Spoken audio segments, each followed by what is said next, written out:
नमस्कार दोस्तों, आज की क्लास में हम साइंस के अति महत्वपूर्ण प्रश्नों पर चर्चा करने वाले जो आपके लिए सभी कॉम्पिटिटिव एग्जाम हेतु अति महत्वपूर्ण प्रश्न है। और दोस्तों ये ऐसे प्रश्न है जो बार बार परीक्षा में पूछे जाते हैं। तो बिना किसी देरी के सबसे पहला क्वेश्चन आपके सामने आता है कि आकाश के नीले दिखाई देने का मुख्य कारण क्या है। तो दोस्तों याद रखना है, जो आकाश है वो नीला क्यों दिखाई देता है। तो याद रखना, आकाश वायुमंडल में उपस्थित धूल आदि के कणों के द्वारा जो सौर किरणें हैं उनके प्रकीर्णन के कारण आपका जो आकाश है ये नीला दिखाई देता है। मतलब क्या होता है कि जो वायुमंडल में धूल आदि के कण हैं उनके द्वारा क्या होता है, तो जो सूरज की किरणें होती है या सौर जो किरणें हुए ये क्या होती है, तो ये प्रकीर्णित होती आती है और इसी के कारण जो आपका आकाश है ये नीले रंग का दिखाई देता है। तो मेन कारण क्या है, तो मुख्य कारण है प्रकीर्णन और इसी प्रकीर्णन के कारण जो आकाश है ये नीले रंग का दिखाई देता है। अगला क्वेश्चन आपके सामने आता है कि संतरे में कौन सा विटामिन पाया जाता है। मोस्ट इंपोर्टेंट क्वेश्चन है दोस्तों कि संतरे में कौन सा विटामिन पाया जाता है। तो दोस्तों याद रखना है,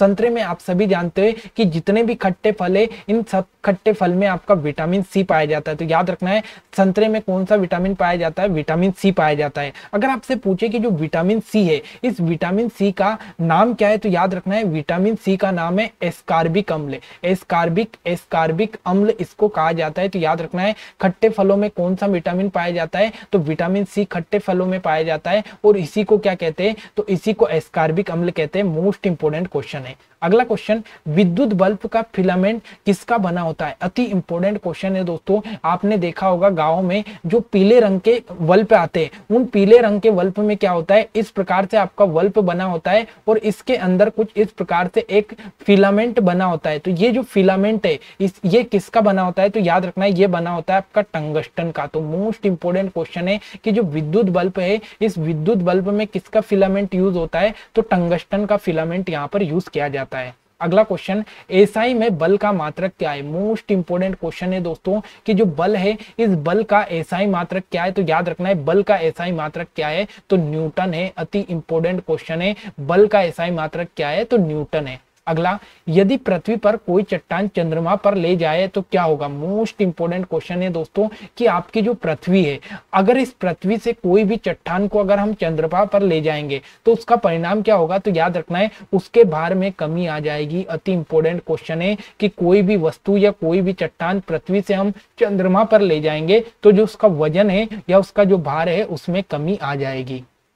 अगला, बायोगैस का मुख्य अवयव क्या है। मोस्ट इंपोर्टेंट क्वेश्चन, कई बार एग्जाम में पूछा गया है कि जो बायोगैस है इस बायोगैस का मुख्य अवयव क्या है। तो याद रखना है जो मीथेन गैस है ये मीथेन गैस आपकी बायोगैस का मुख्य अवयव है। मोस्ट इंपोर्टेंट क्वेश्चन है, मीथेन जो है ये बायोगैस का मुख्य अवयव है। अगला, प्लास्टर ऑफ पेरिस कहाँ से प्राप्त किया जाता है। तो याद रखना है दोस्तों जो प्लास्टर ऑफ पेरिस है ये कहाँ से प्राप्त किया जाता है, तो ये जिप्सम से हमें प्राप्त होता है। तो जिप्सम से क्या बनाया जाता है, तो प्लास्टर ऑफ पेरिस किसका बनाया जाता है, जिप्सम से। जब आपकी हड्डी टूट जाती है और उसको जोड़ने के लिए जो पट्टा चढ़ाया जाता है तो उसमें किसका यूज किया जाता है, प्लास्टर ऑफ पेरिस का यूज किया जाता है और ये जिप्सम से बनाया जाता है। अगला, साधारण नमक का वैज्ञानिक नाम क्या है। मोस्ट इंपोर्टेंट क्वेश्चन है दोस्तों। साधारण नमक मतलब जो नमक आप घर में खाते हो इस घर में खाने वाले नमक का वैज्ञानिक नाम क्या है, तो इसका वैज्ञानिक नाम है sodium chloride. Most important question है, सोडियम क्लोराइड किसे कहते हैं, तो ये साधारण या खाने वाला नमक होता है और इसका अगर आपसे सूत्र पूछे तो सोडियम का मतलब होता है Na और क्लोराइड का मतलब होता है Cl। तो NaCl किसका सूत्र है, सोडियम क्लोराइड या साधारण नमक का सूत्र है। अगला, लुढ़कती हुई गेंद कुछ दूर लुढ़कने के बाद स्वयं रुक जाती है या किस कारण होता है। मोस्ट इंपोर्टेंट क्वेश्चन है कि आपने कोई भी गेंद को लुढ़काया और वो कुछ दूरी पर जाकर अपने आप रुक गई तो ये किसके कारण होता है, तो ये घर्षण के कारण होता है। इसमें घर्षण बल काम करता है, एक तो जमीन का और एक गेंद के बीच में जो घर्षण बल होता है इसी के कारण वो रुक जाती है। अगला, शहरों में तालाब का पानी शुद्ध करने के लिए कौन सी गैस का प्रयोग किया जाता है। अति इंपोर्टेंट क्वेश्चन लिखना कि जो शहर है इसमें जो तालाब होते हैं इनमें जो पानी शुद्ध करते हैं इनमें कौन सी गैस का यूज किया जाता है। तो याद रखना है जो क्लोरीन गैस है इस क्लोरीन गैस का यूज पानी को शुद्ध करने में भी किया जाता है। इंपोर्टेंट क्वेश्चन लगाकर लिख लेना। अगला, सबसे हल्की धातु कौन सी है। तो दोस्तों याद रखना है कई बार परीक्षा में पूछा गया कि सबसे हल्की धातु कौन सी है। तो याद रखना है सबसे हल्की धातु है आपकी लिथियम। अति इंपोर्टेंट क्वेश्चन है, लिथियम सबसे हल्की धातु है।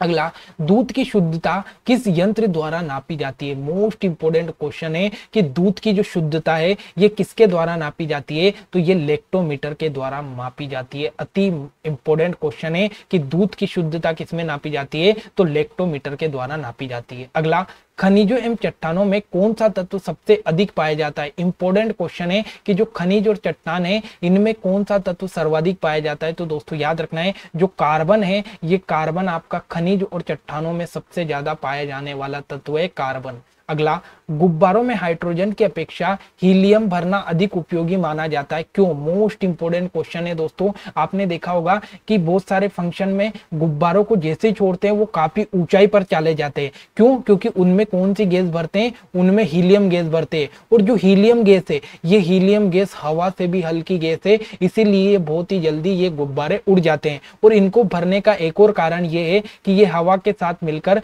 कोई विस्फोटक मिश्रण नहीं बनाती है। तो दो कारण यहाँ पर हो गया, एक तो सबसे हल्की गैस है इसलिए गुब्बारों में भरी जाती है, और दूसरा ये हवा के साथ मिलकर कोई भी विस्फोटक मिश्रण नहीं बनाती, इसीलिए हीलियम गैस को गुब्बारों में भरा जाता है। ये दो कारण मैंने आपके सामने रख दिए। अगला, कार्बनिक पदार्थों के सड़ने पर जो मार्शी गैस उत्पन्न होती है अधिकांशतः कोयले खदानों में पाई जाती है, उस गैस का नाम बताइए। मोस्ट इंपोर्टेंट क्वेश्चन है दोस्तों। कोई भी कार्बनिक पदार्थ है जो क्या हो गए, वो सड़ गए, और जब वो सड़ेंगे तो उनमें से एक गैस निकलती है जो कि अधिकतर कोयले खदानों में से भी निकलती है। तो उस गैस का नाम आपसे पूछा तो उस गैस का नाम है कार्बन डाइऑक्साइड। कार्बन डाइऑक्साइड अति इंपोर्टेंट, याद रखना है। कोयलों की खदान में से कौन सी गैस निकलेगी? तो कार्बन डाइऑक्साइड। कार्बनिक पदार्थ जब सड़ेंगे तो उनमें से कौन सी गैस निकलेगी? तो कार्बन डाइऑक्साइड निकलेगी।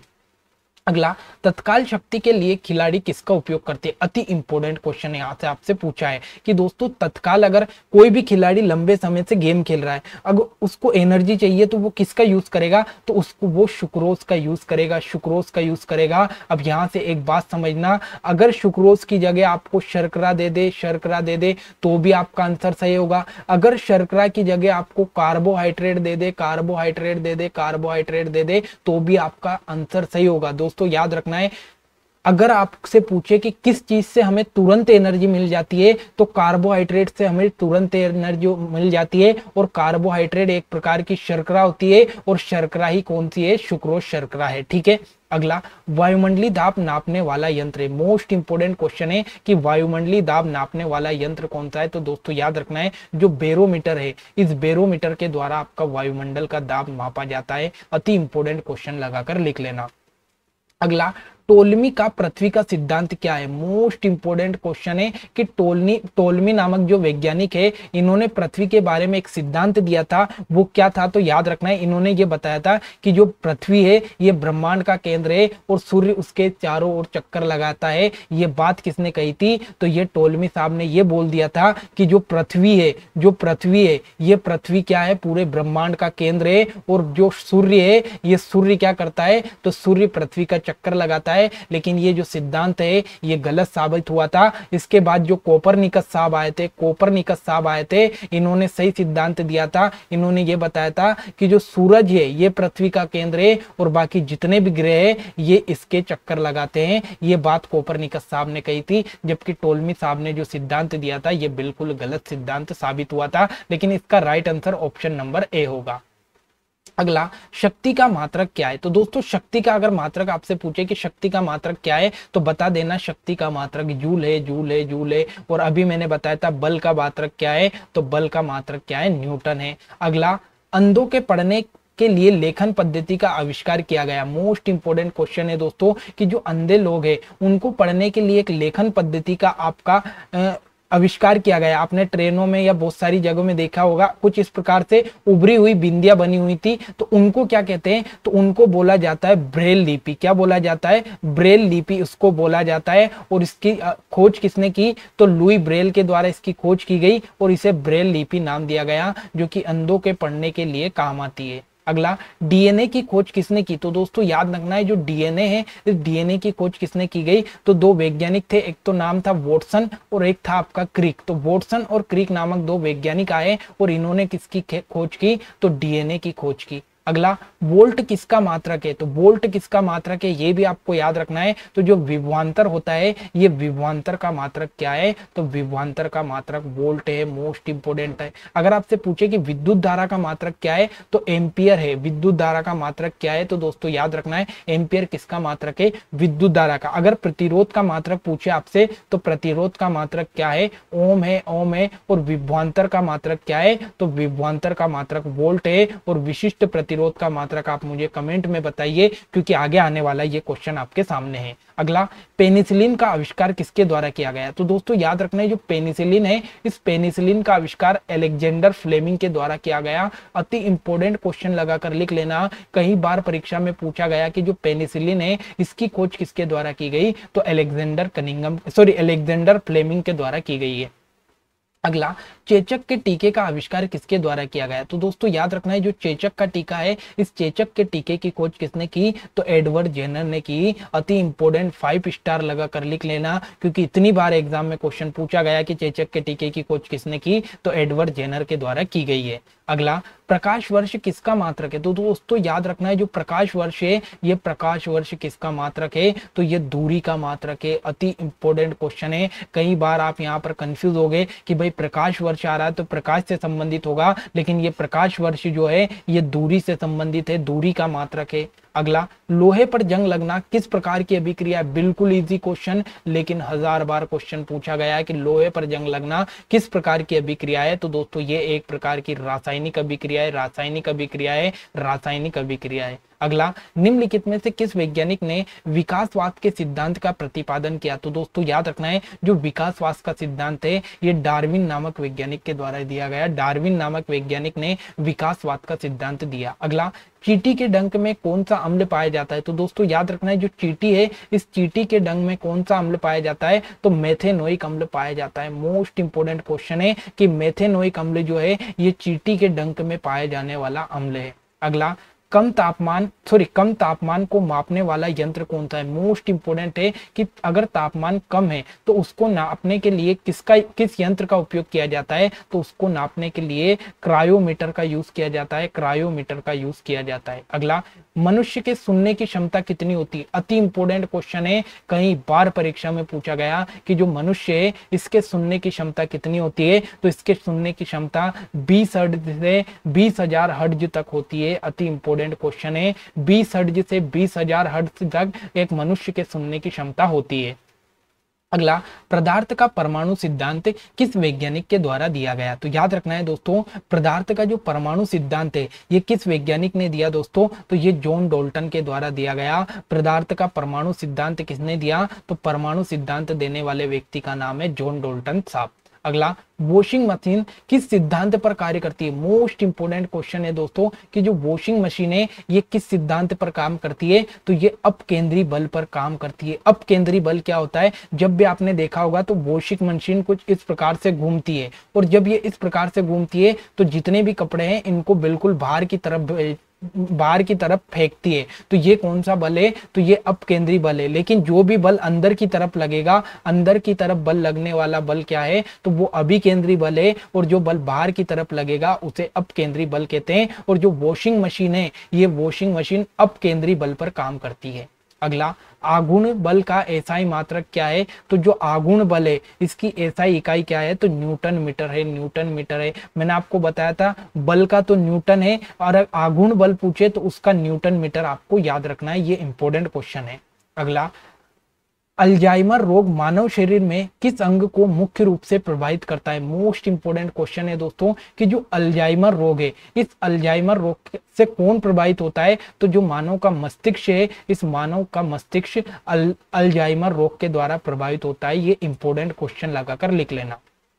अगला, अस्थि मज्जा में रुधिर कणिकाओं के निर्माण को क्या कहते हैं? मोस्ट इंपोर्टेंट क्वेश्चन है दोस्तों। अगर आपसे पूछे कि जो अस्थि मज्जा है, इस अस्थि मज्जा में आपका किसका निर्माण होता है? रुधिर कणिका। जैसे आपकी आरबीसी है, तो आरबीसी का निर्माण कहाँ होता है? अस्थि मज्जा में होता है। और इस निर्माण की क्रिया को क्या कहते हैं? तो इसको कहते हैं पोइसिस, हेमेटोपोइसिस कहा जाता है। किसे? तो अस्थि मज्जा में जो रुधिर कणिका होती है उनके निर्माण को हेमेटोपोइसिस कहा जाता है। अगला, यदि किसी तत्व का परमाणु क्रमांक बराबर है लेकिन परमाणु भार भिन्न भिन्न है तो उस तत्व को क्या कहते हैं? मोस्ट इंपोर्टेंट क्वेश्चन है दोस्तों, आपको यहाँ पर याद रखना है। कोई भी तत्व है और उस तत्व का क्या है? क्रमांक क्या है? परमाणु क्रमांक। अगर परमाणु क्रमांक क्या है? बराबर है, लेकिन जो भार है ये बराबर नहीं है, तो ऐसे तत्व को क्या कहते हैं? तो ऐसे तत्व को कहा जाता है समस्थानिक। समस्थानिक मतलब इनका क्रमांक मतलब स्थान तो एक है लेकिन भार अलग है, तो इसे कहते हैं समस्थानिक। और अगर भार समान है तो समभारिक होगा। ठीक है। अगला, पीयूष ग्रंथि मानव शरीर में किस अंग में पाई जाती है? तो याद रखना है जो पीयूष ग्रंथि है ये मानव के मस्तिष्क में पाई जाती है। और एक और इंपॉर्टेंट याद रखना है, जो पीयूष ग्रंथि है ये पीयूष ग्रंथि सबसे छोटी ग्रंथि है। सबसे छोटी ग्रंथि कौन सी है? तो सबसे छोटी ग्रंथि पीयूष ग्रंथि है। और इसी ग्रंथि को क्या कहा जाता है दोस्तों? इसी को मास्टर ग्रंथि भी कहा जाता है। तो ये इतने इंपॉर्टेंट क्वेश्चन आपको याद रखना है।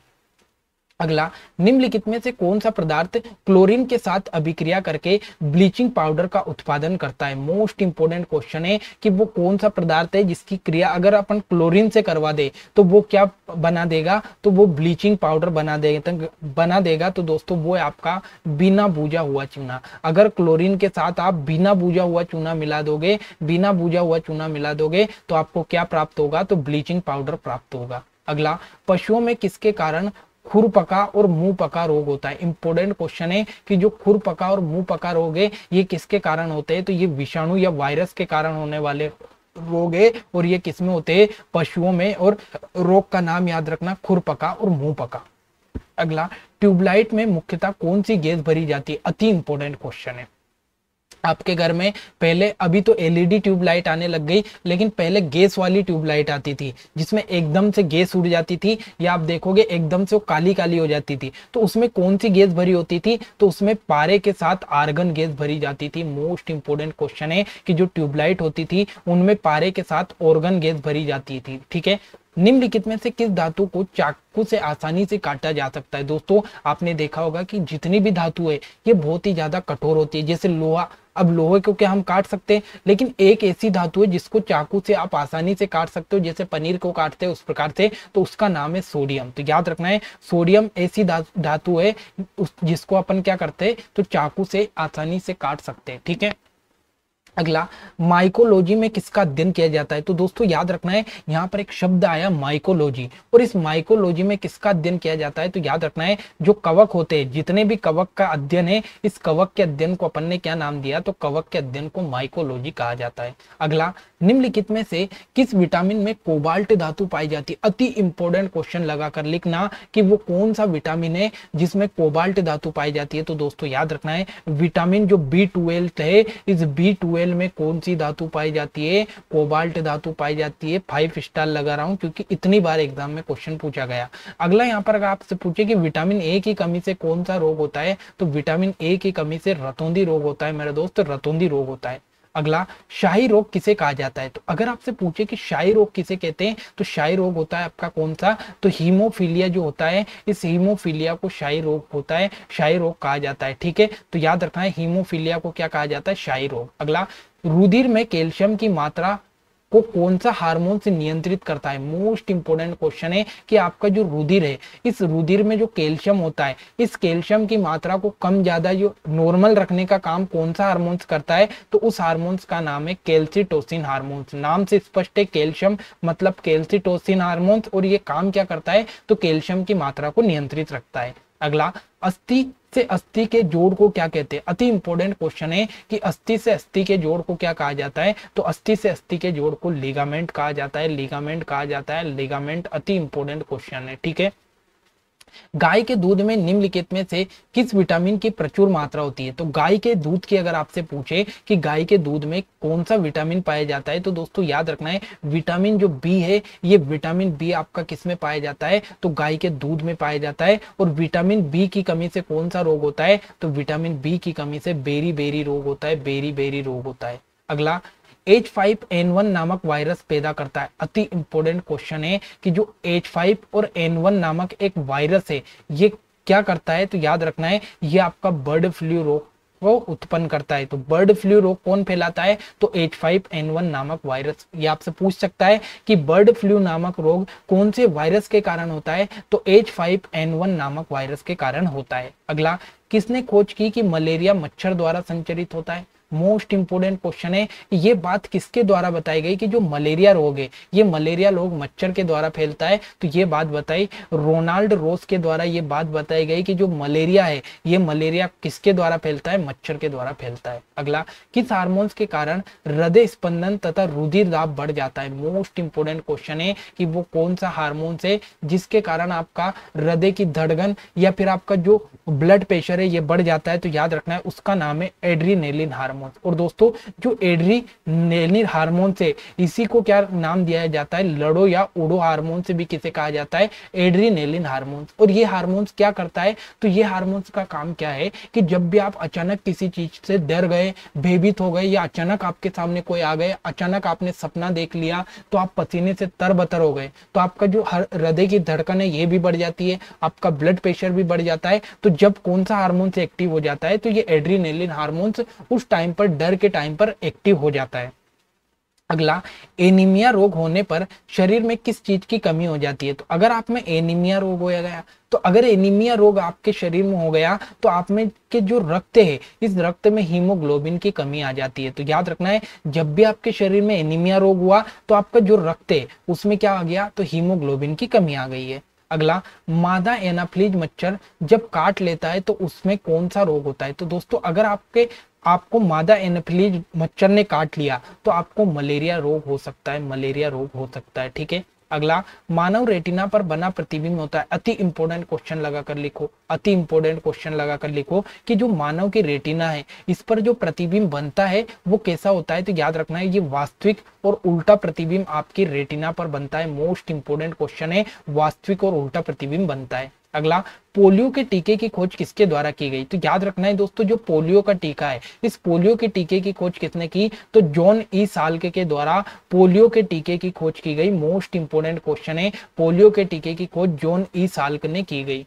कोशिका सिद्धांत का प्रतिपादन किसने किया? तो दोस्तों याद रखना है जो कोशिका सिद्धांत है ये कोशिका सिद्धांत किसने दिया? तो ये कोशिका सिद्धांत स्लाइडेन और स्वान नामक दो वैज्ञानिक आए थे और कोशिका सिद्धांत यहाँ पर देकर गए। अगला, किस धातु को चाकू से आसानी से काटा जा सकता है? तो मैंने अभी आपको बताया था सोडियम को काटा जा सकता है।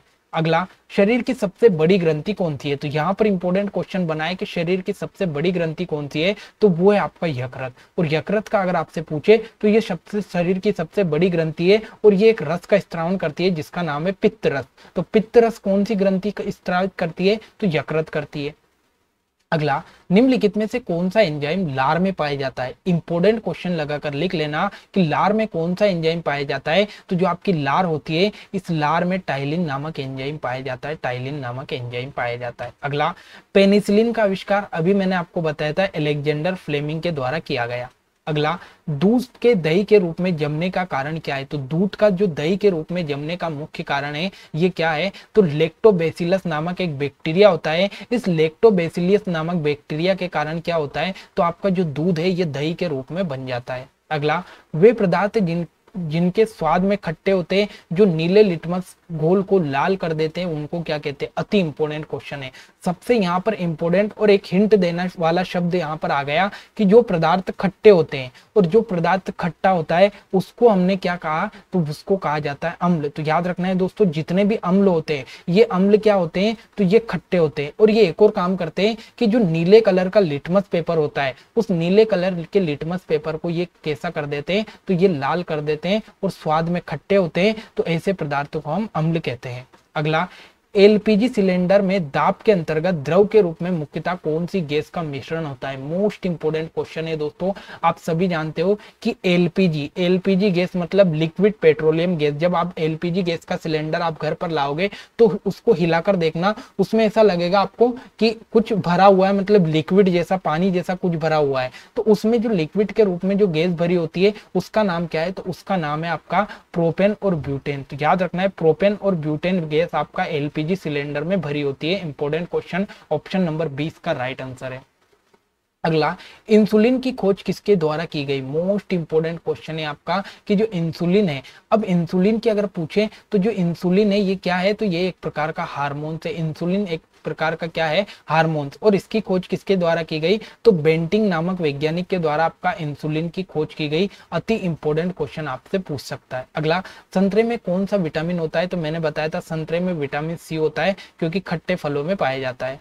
विद्युत बल्ब का फिलामेंट कौन बनाता है? टंगस्टन का बना होता है। कुछ क्वेश्चन रिपीट होंगे। अगला, साधारण नमक का सूत्र मैंने आपको सोडियम क्लोराइड बताया था। अब यहाँ पर नया क्वेश्चन आया है कि द्विनाम पद्धति के प्रतिपालक कौन है? मोस्ट इंपोर्टेंट क्वेश्चन है कि द्विनाम पद्धति का जो प्रतिपादन है ये किसके द्वारा किया गया? तो ये लीनियस नामक वैज्ञानिक के द्वारा किया गया। मोस्ट इंपोर्टेंट क्वेश्चन है, लीनियस नामक वैज्ञानिक ने क्या किया? तो जीवों के लिए द्विनाम पद्धति का प्रतिपादन किया। अगला, संसार का सबसे बड़ा पुष्प कौन सा है? तो दोस्तों याद रखना है, संसार का सबसे बड़ा पुष्प है जिसका नाम है रेप्लेशिया। मोस्ट इंपोर्टेंट क्वेश्चन है, संसार का सबसे बड़ा पुष्प रेप्लेशिया है। फल पकाने वाला हार्मोन्स कौन सा है? अति इंपोर्टेंट क्वेश्चन है कि फल पकाने वाला हार्मोन्स कौन सा है? तो उसका नाम है इथिलियन। तो इथिलियन क्या करता है? तो ये फलों को पकाने वाला एक प्रकार का हार्मोन है। अगला, पत्तियों को हरा रंग कौन प्रदान करता है? तो याद रखना है, जो क्लोरोप्लास्ट है, ये क्लोरोप्लास्ट क्या करते हैं? तो पत्तियों को हरा रंग प्रदान करते हैं।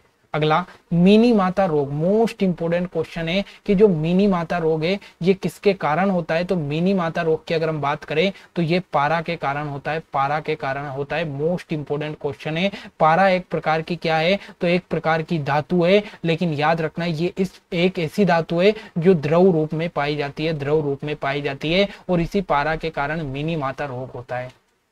अगला, सनशाइन विटामिन किसे कहते हैं? इंपोर्टेंट क्वेश्चन लगाकर लिख लेना कि सनशाइन विटामिन किसे कहते हैं? तो सनशाइन विटामिन विटामिन डी को कहा जाता है। सनशाइन विटामिन इंपोर्टेंट क्वेश्चन है ये भी आपके लिए। अगला, निम्नलिखित में से कौन सी प्रोटीन दूध में पाई जाती है? इंपोर्टेंट क्वेश्चन है कि दूध में पाए जाने वाला प्रोटीन क्या है? तो दूध में पाए जाने वाले प्रोटीन का नाम है केसिन। तो याद रखना है, केसिन प्रोटीन किसमें पाया जाता है? तो जो केसिन प्रोटीन है ये केसिन प्रोटीन दूध में पाए जाने वाला विटामिन है। अब यहां से आपके वन लाइनर क्वेश्चन शुरू होते हैं जिसको हम फटाफट निपटाएंगे। अगला, पहला क्वेश्चन है जीव विज्ञान के जनक कौन है? तो दोस्तों याद रखना है, जो जीव विज्ञान है इस जीव विज्ञान के जनक अरस्तु साहब है। वनस्पति विज्ञान के जनक कौन है? तो वनस्पति विज्ञान के जनक है आपके थियोफ्रेस्ट साहब। मोस्ट इंपोर्टेंट क्वेश्चन है, वनस्पति विज्ञान के जनक थियोफ्रेस्ट। बायोलॉजी शब्द का प्रतिपादन सबसे पहले किसने किया? मोस्ट इंपोर्टेंट क्वेश्चन है। तो जो बायोलॉजी शब्द है ये लेमार्क और ट्रेविरेनस नामक वैज्ञानिक ने सबसे पहले दिया। अति इंपोर्टेंट क्वेश्चन है कि बायोलॉजी शब्द किसने दिया? तो लेमार्क और ट्रेविरेनस ने दिया। अगला, शरीर में खून की कमी से को क्या कहते हैं? तो शरीर में खून की कमी को एनीमिया कहते हैं। एनीमिया कहते हैं। अति इंपोर्टेंट क्वेश्चन है। अगला, बीसीजी का टीका किस रोग से बचाव करता है? मोस्ट इंपोर्टेंट क्वेश्चन है। बीसीजी का फुल फॉर्म क्या है? तो बेसिलस कॉमेट ग्यूरिन, और ये आपका क्षय रोग या टीबी से आपको बचाता है। ठीक है। अगला, श्वसन का नियंत्रण मस्तिष्क का कौन सा भाग करता है? मोस्ट इंपोर्टेंट क्वेश्चन है कि आपका जो श्वास लेने का काम है, इस श्वास लेने के काम को नियंत्रित मस्तिष्क का कौन सा भाग करता है? तो मेडुला ऑब्लंगेटा जो है ये श्वसन के काम को नियंत्रित करता है। अगला, कौन सा हार्मोन्स लड़ो या उड़ो हार्मोन्स का कहलाता है? तो मैंने पिछले क्वेश्चन में बताया था, एड्रीनेलिन हार्मोन्स को लड़ो या उड़ो हार्मोन्स कहते हैं। अगला, पेनिसिलिन की खोज अलेक्जेंडर फ्लेमिंग के द्वारा की गई, ये भी मैंने आपको करा दिया। अगला, पौधों में जल का परिवहन किस माध्यम से होता है? मोस्ट इंपोर्टेंट क्वेश्चन है। अगर आपसे पूछे कि पौधों में जल का परिवहन किस माध्यम से होता है तो ये जाइलम के द्वारा होता है। लेकिन आपसे पूछे कि पौधों में खाद्य पदार्थों का परिवहन किसके द्वारा होता है? तो ये होता है आपका फ्लोएम के द्वारा। फ्लोएम के द्वारा होता है। ठीक है। उसके बाद आपसे पूछे कि गाजर का रंग किसकी मौजूदगी के कारण होता है? तो याद रखना है, गाजर का जो रंग है ये कैरोटीन के कारण होता है, और कैरोटीन एक प्रकार का प्रोटीन है। तो गाजर का रंग कैरोटीन नामक प्रोटीन के कारण आपको दिखाई देता है। अगला, बोटनी शब्द की उत्पत्ति किस भाषा से हुई? तो याद रखना है, जो बोटनी शब्द है ये ग्रीक भाषा के शब्द से उत्पन्न हुआ। मोस्ट इंपोर्टेंट क्वेश्चन है। अगला, फाइकोलॉजी में किसका अध्ययन किया जाता है? तो फाइकोलॉजी में आपका शैवाल का अध्ययन किया जाता है। मोस्ट इंपोर्टेंट क्वेश्चन है, कई बार परीक्षा में पूछा। फाइकोलॉजी मतलब शैवाल का अध्ययन। अगला, फूलों का अध्ययन क्या कहलाता है? तो फूलों के अध्ययन को पोमोलॉजी कहा जाता है। ये भी इंपोर्टेंट क्वेश्चन है। पोमोलॉजी मतलब फूलों का अध्ययन। अगला, प्रयोगशाला में सर्वप्रथम डीएनए का संश्लेषण किसने किया? तो प्रयोगशाला में सबसे पहले जो डीएनए बनाया ये किसके द्वारा बनाया? तो ये खुराना के द्वारा बनाया गया। मनुष्य में द्विगुणित क्रोमोसोम की संख्या कितनी है? मोस्ट इंपोर्टेंट क्वेश्चन है, आपसे ये पूछा है कि द्विगुणित मतलब जोड़ी में कितने क्रोमोसोम पाए जाते हैं? तो 23 जोड़ी क्रोमोसोम आपके शरीर में पाए जाते हैं, लेकिन टोटल संख्या कितनी है? तो टोटल संख्या 46 है। अगला, एक सामान्य मानव शरीर में कोशिका में गुणसूत्रों की संख्या कितनी है? तो मैंने अभी आपको बताया 46 है। अगला, नवजात शिशु में लिंग का निर्धारण किससे वंशागति हुए गुणसूत्र द्वारा किया जाता है? तो याद रखना है, कोई भी नवजात शिशु उसमें कौन सा लिंग है, यानी कि वो मादा है या नर है, इसका जो निर्धारण करता है ये पिता का गुणसूत्र करता है। गुणसूत्र में होते हैं, तो याद रखना है जो गुणसूत्र है, इन गुणसूत्र में क्या होता है? तो एक तो डीएनए होता है और एक प्रोटीन होता है। तो याद रखना है गुणसूत्र किससे मिलकर बने होते हैं? तो ये डीएनए और प्रोटीन से मिलकर बने होते हैं। मनुष्य में कौन से क्रोमोसोम के मिलने से बालक का जन्म होता है? मोस्ट इंपोर्टेंट क्वेश्चन है कि बालक का जन्म कौन से क्रोमोसोम से मिलने से होता है? तो याद रखना है जो पुरुष का वाई है और स्त्री का जो एक्स है, ये दोनों अगर मिलेगा तो यहाँ पर बालक का जन्म होगा, मतलब एक्स और वाई के द्वारा आपका बालक का जन्म होगा। अगला क्वेश्चन, अशुद्ध रक्त किस में बहता है? तो याद रखना है जो अशुद्ध रक्त है ये शिराओं में बहता है। तो शिराओं में कौन सा रक्त बहता है? तो अशुद्ध। लेकिन अगर आपसे पूछे कि शुद्ध रक्त किस में बहता है, तो याद रखना है जो शुद्ध रक्त है ये धमनियों में बहता है। तो धमनियों में शुद्ध रक्त और शिराओं में अशुद्ध रक्त बहता है। अगला क्वेश्चन है कि मनुष्य के शरीर में सबसे बड़ी ग्रंथि कौन सी है? तो यकृत है, मैंने आपको बता दिया। मनुष्य में मादा जनन अंग में किस हार्मोन्स का स्त्राव होता है? मोस्ट इंपोर्टेंट क्वेश्चन है। तो मनुष्य के जो मादा जनन अंग है इसमें से रिलैक्सिन हार्मोन्स का स्त्राव होता है। तो मादा जनन अंग से रिलैक्सिन नामक हार्मोन्स स्त्रावित होता है। अगला, प्रकाश संश्लेषण के द्वारा निकली ऑक्सीजन किस से उत्पन्न होती है? तो याद रखना है प्रकाश संश्लेषण के द्वारा जो ऑक्सीजन निकलती है वो जल के द्वारा उत्पन्न की जाती है। अगला, क्लोरोफिल नामक पदार्थ कहाँ उपस्थित होता है? तो ये पौधों की कोशिका या पौधों की पत्तियों में, पौधों की खासकर पत्तियों की हम बात करें तो पौधों की पत्तियों में क्या पाया जाता है? तो क्लोरोफिल नामक पदार्थ पाया जाता है और इसी के कारण जो पत्तियां है इनका रंग हरा होता है। तो आपसे पूछे कि पत्तियों का रंग हरा क्यों होता है? तो ये क्लोरोफिल के कारण होता है। अगला, सबसे बड़ी आंखें किस स्तनधारी की होती है? तो सबसे बड़ी जो आंखें ये हिरण की होती है, हिरण की होती है। मोस्ट इंपोर्टेंट है कि कौन सा स्तनधारी है जिसकी सबसे बड़ी आंखें होती है? तो हिरण की। अगला क्वेश्चन, आज कार्बन डाइऑक्साइड या CO2 के उत्सर्जन में सर्वाधिक योगदान देने वाला देश कौन सा है? तो याद रखना है सबसे ज्यादा कार्बन डाइऑक्साइड या CO2 का उत्सर्जन करने वाला देश कौन सा है? तो संयुक्त राज्य अमेरिका है। इंपोर्टेंट क्वेश्चन है। निम्नलिखित में से किस उद्योग में अभ्रक कच्चे माल के रूप में उपयोग होता है? तो याद रखना है जो अभ्रक है इस अभ्रक को कच्चे माल के रूप में उपयोग करने वाला उद्योग कौन सा है? तो यह है विद्युत उद्योग।